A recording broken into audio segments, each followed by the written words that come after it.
A graça e a paz, meus amados. Nós vamos trazer aqui uma reflexão da palavra de Deus, uma breve reflexão, e queremos que essa palavra possa ir ao encontro das suas necessidades, que Deus possa falar com você, trazer conforto, também te chamar para a presença dele. Tá? Vamos ler em Isaías, capítulo 40, do verso 27 ao verso 31. Porque, pois, dizes, ó Jacó, e falas, ó Israel, o meu caminho está encoberto ao Senhor, e o meu direito passa despercebido ao meu Deus? Não sabes, não ouviste que o eterno Deus, o Senhor, o Criador dos confins da terra, nem se cansa, nem se fatiga, não se pode esquadrinhar o seu entendimento. Faz forte ao cansado e multiplica as forças ao que não tem nenhum vigor. Os jovens se cansam e se fatigam, e os moços de exaustos caem, mas os que esperam no Senhor renovam as suas forças, sobem com asas como águias, correm e não se cansam, caminham e não se fatigam. Meus amados irmãos, a palavra de Deus que foi dada ao profeta Isaías é uma profecia para o povo que seria levado cativo para a Babilônia. Então Isaías ele direciona essa palavra a esse povo que ele vê no cativeiro. Um povo que está preso a um certo psiquiatra, Viktor Frankl. Ele esteve em Auschwitz, nos campos de concentração, em 1945. E ele, há um livro dele, Em Busca do Sentido da Vida, algo assim, e ele fala, e ele observava como psiquiatra o comportamento das pessoas que eram colocadas naquela prisão. E o que fazia com que as pessoas, tanto as que morriam, quanto as que eram salvas, as que sobreviviam àquela prisão, não era vigor físico, não era saúde, era uma questão de esperança que essas pessoas nutriam. As pessoas que sobreviviam eram as pessoas que tinham motivo para viver além daquelas cercas de arame farpado, que eram postos para que as pessoas não saíssem mesmo. Então, aquelas pessoas que morriam eram aquelas pessoas que não tinham expectativa, que não tinham uma esperança viva. Enquanto que as pessoas que sobreviviam eram as pessoas que alimentavam no coração o desejo ardente de voltar para casa, de caminhar de volta. O povo de Israel está numa situação um tanto semelhante com Auschwitz, com isso que é dito pelo psiquiatra. O povo de Israel foi levado e agora o povo olha para a vida sem perspectiva, desanimado, desesperados, angustiados. Por isso o profeta Isaías diz, porque, pois, dizes, ó Jacó, e falas, ó Israel, o meu caminho está encoberto ao Senhor e o meu direito passa despercebido ao meu Deus. A mesma coisa que a gente orar, Senhor, tu não vês o que eu estou passando? Como muitos de nós às vezes fazemos. Ou achamos que as coisas estão acontecendo conosco e Deus não tem conhecimento, Deus não está apercebido da situação. Mas o profeta, ele revela, né? No verso 28, ele diz, não sabes, não ouviste o que o eterno Deus... O profeta Isaías, ele cita aqui 4 pontos importantes para que o povo de Israel pudesse saber que Deus tinha conhecimento, né? A primeira coisa que ele fala é que o eterno Deus, meus amados, Deus dentro da sua eternidade, ele tem todo o conhecimento, um conhecimento pleno, perfeito de tudo e de todos. Nós estamos vivendo esses dias atuais, muito difíceis, complicados até, mas Deus tem pleno conhecimento. E nós precisamos entender que o caminho da vitória, o caminho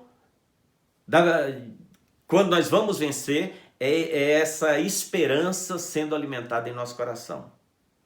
Não é esperança, muitas pessoas colocam a fé em Deus e também em um monte de coisas. Não, a fé que nós falamos é essa fé viva, essa expectativa. Aguardar, esperar, é aguardar com ansiedade, na ponta dos dedos, não no desespero, mas ter uma expectativa viva. Então, a esperança é que vai alavancar, que vai nos içar. Por isso que no verso 31 ele diz, os jovens se cansam, os moços de exaustos caem, mas os que esperam no Senhor renovam as suas forças sobem com asas como águias. O grande exemplo aqui que ele cita, o exemplo que ele cita é esse impulso da águia, voos altos. Isso fala de renovação. Quando a águia subia esse voo alto, era para buscar renovação para a sua vida, para o seu corpo, que as garras já não estavam mais prendendo, o bico não estava mais fazendo as suas vítimas. Então ela subia alto penhasco, mais alto que encontrasse. E lá ela passava uma temporada de renovação. Lá ela quebrava o seu bico, lá ela quebrava as suas garras para que pudesse nascer, trocava as suas penas, que estava tornando essa águia pesada para voar. E ela que havia vivido ali 40 anos, vivia mais 30 anos nessa renovação. Então a esperança, meus amados, é essa força. A esperança nas promessas de Deus. Esperanças nas promessas de Deus. Por isso o profeta diz, vocês não ouviram? Vocês não têm conhecimento do eterno? Olha mais. O eterno Deus, o Senhor, o Criador dos confins da terra. Olha, ele olha e vê esse Deus tão grande, tão pleno, tão soberano. Uma coisa que Isaías faz aqui é tentar colocar os olhos de Deus no seu povo. O que acontece conosco muitas vezes é que nós estamos olhando para Deus com os nossos olhos. Estamos olhando para as promessas de Deus com os nossos olhos humanos, racionais. Isaías, ele quer trazer a visão de Deus com os olhos de Deus para o povo. Nós precisamos olhar para a vida com outros olhos, com esses olhos de esperança, olhar para Deus com essa soberania, esse Deus eterno, que não está limitado ao tempo, a coisa alguma, esse Deus infindo, esse Deus infinito, esse Deus que se fez homem para nos resgatar, para nos salvar. Então, ele é o Criador, não há 1 centímetro no universo que Deus não tenha conhecimento, que Deus não esteja presente. Somente Ele, só Ele é eterno. Ninguém mais. Às vezes nós tememos, ou cremos, ou acreditamos mais em coisas passageiras do que nesse Deus eterno. Esse Deus criador, esse Deus sustentador, esse Deus provedor. Tudo quanto nós precisamos, meus amados, está em Deus. Tudo que é suficiente, tudo que não dá para viver sem, está em Deus. Não está em nós. Tem uma história que está rodando por aí de um homem que foi tratado do coronavírus na Itália. Essa história que eu recebi de fé correta. E quando ele recebeu alta, foi passada a conta para ele. E aquele homem de 93 anos começou a chorar. E as pessoas chegaram e disseram a ele, não chore, o senhor não pode chorar. Por que o senhor está chorando? E ele falou assim, eu não estou chorando por causa da conta. Eu estou chorando porque eu respirei 93 anos de graça.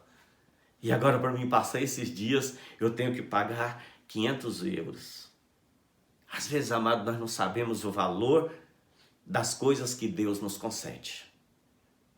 O ar que respiramos, é só Ele que dá. Então, o Criador, né? O verso 28.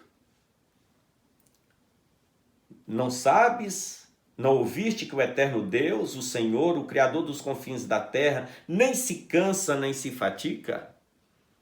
Deus trabalha.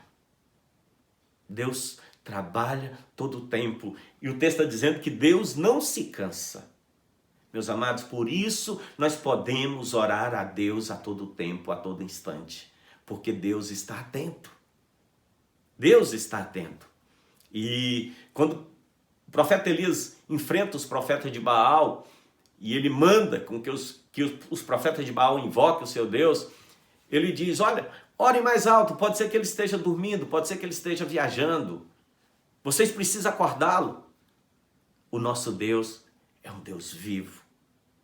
Nós cansamos. Todo dia temos que dormir, temos que nos alimentar para nos manter. Deus não.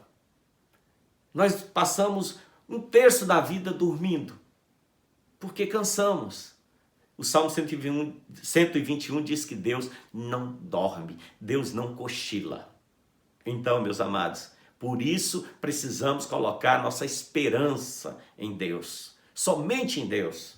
Deus é o nosso alicerce, Deus é a nossa base, Deus é tudo que nós precisamos. Não se cansa, não se fadiga, não se pode esquadrinhar o seu entendimento. Isaías está dizendo, olha, Deus é sábio. Quando Deus criou o universo, quem estava ali para dar conselhos para Deus? Quem estava ali para dar orientação para Deus? Ele está dizendo, olha, Deus, nós somos incapazes, ninguém consegue esquadrinhar Deus. Meus amados irmãos, esse é o Deus eterno, o Criador sábio, o soberano, o Senhor de toda a terra. É a Ele que nós precisamos confiar nossas vidas. Que o Senhor te abençoe, que o Senhor te sustente, que o Senhor te desperte para uma nova vida, que você possa ser sensibilizado, possa ser tocado com a palavra de Deus. Separe um tempo na sua vida, crie esse hábito de orar, de ler a Bíblia, que seja poucos minutos, mas construa esse momento com Deus. A nossa renovação está aí, a cada manhã, louvar e adorar e exaltar esse Deus. Que Deus te abençoe em nome de Jesus.